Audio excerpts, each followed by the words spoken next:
All right, everybody. So good Shabbos, good Shabbos, good Shabbos. I was just reading over what this week's parsha was.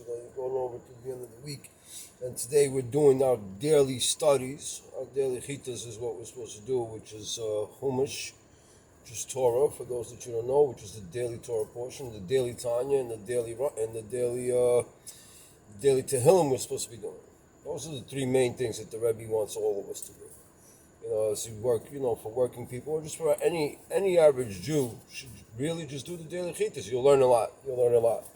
So now we're in the sixth Torah portion, and we're going over laws, like different laws, what you will be cursed for and what you won't be cursed for, and if you follow all the rules of God, and if you don't follow all the rules of God. So then it went into this punishment that if you don't follow the rules of God, and one of them is like he'll give you, like he did to the people in Mitzrayim with hemorrhoids and with wet boils and clay hard boils, and they'll be unable to be healed. Like you cause suffering unto yourself. But then what really caught my mind, like when you're a godless person, okay, and when you're against God rules, whether you're a Jew or a non-Jew, but when you're a Jew and you're against God rules, you feel it a lot more. Trust me, the guilt and the insanity in the Jew is so much more because of the way our souls are made, God loving, and the guilt in us. It just like, because that's part of the tshuva, that's part of the repentance, to repent. We're not, like the whole secret in the halachos of tshuva, of coming back, like the key to not feeling guilty and not feeling depressed is not repeating what you're doing. So when you're against God, now this is what caught my attention right away, because I see it now, and you see how these godless people are behaving and what they get. He will bless you. The Eternal will smite you with the insanity and blindness of stupefaction. Okay, so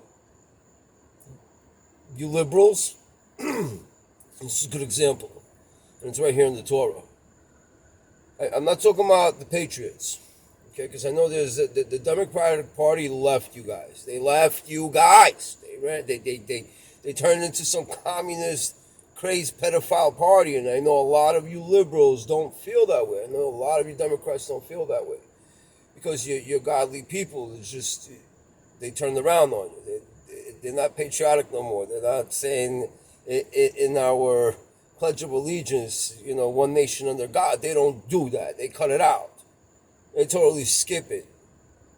So for all my God-fearing people out there, my God-loving people, law-abiding people, you guys are blessed. You're blessed with the openness and the truth. And when you do good deeds, you get blessed with everything. And it says that in this week's Parsha. But when you're not good, when you're against God, when your behavior is not up to par, like when you're a scumbag, when you're a piece of crap, when you just like seriously hate yourself, so you hate everything around you, and you're gonna join hate, like misery loves company, and I used to tell that to a lot of people. If you're miserable, I can't be around you, because you're always hearing that miserable person in the background screaming, whining, and complaining. Now imagine thousands and thousands and thousands of these miserable people are getting together, these insane people. You know why? Because they don't love God. They got preachers in the street preaching the words of God, the way, the Testaments, the New Testaments, the Second Testaments they're preaching. These guys are out there in the streets. Jews, we're supposed to be doing that.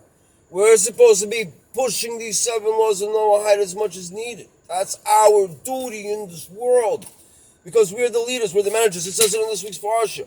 God made his heads over all the other nations, as long as we're behaving as so. So when there's Jews on the liberal side, the left side, the non-God believing, the non-kosher ones, and I'm not talking about the secular Jews. The guys that walk around like the Jews from my hood, from where I grew up, from Coney Island, Brighton, Jews from Queens, all around, wherever these guys are, they're secular, but they're religious. They believe God. They know God. They have the ability to make good and bad decisions. But then there's these,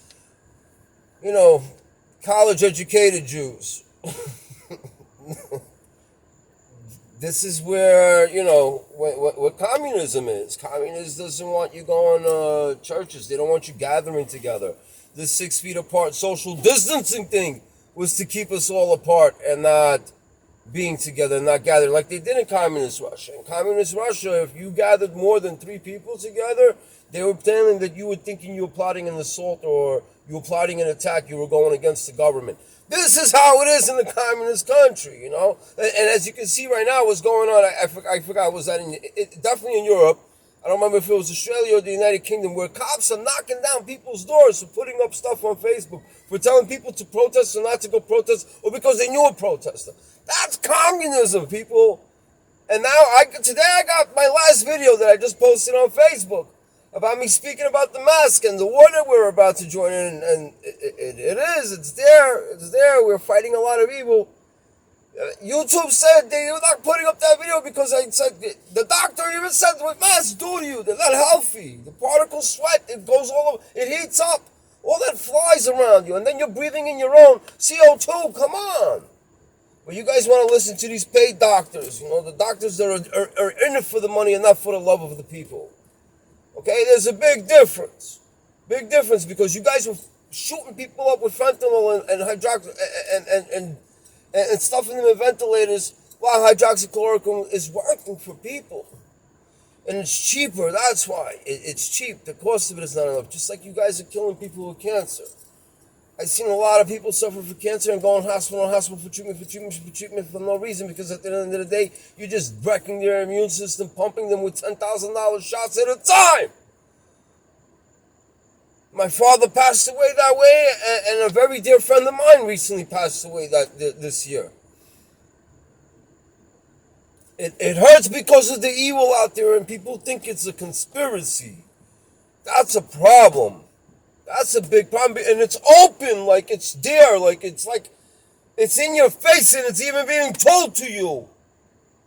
Well, you say it's for your good because the doctors are doing it that are taking that money. You know, and I was like telling my wife the other day about doctors. Like, there's doctors that don't even know what those lab results are because they're just drawing that blood, and whoever in the lab is telling them what to do, whoever's paying for everything tells what goes through and what's allowed not to go through. That's how the system works, okay?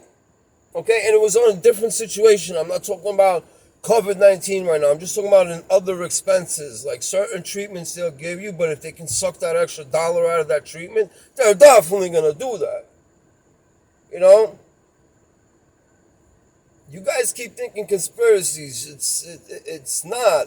It's just people hustle and they make their money any different way. Was the mafia a conspiracy? Or gangs in the streets, or Bloods and Crips a conspiracy?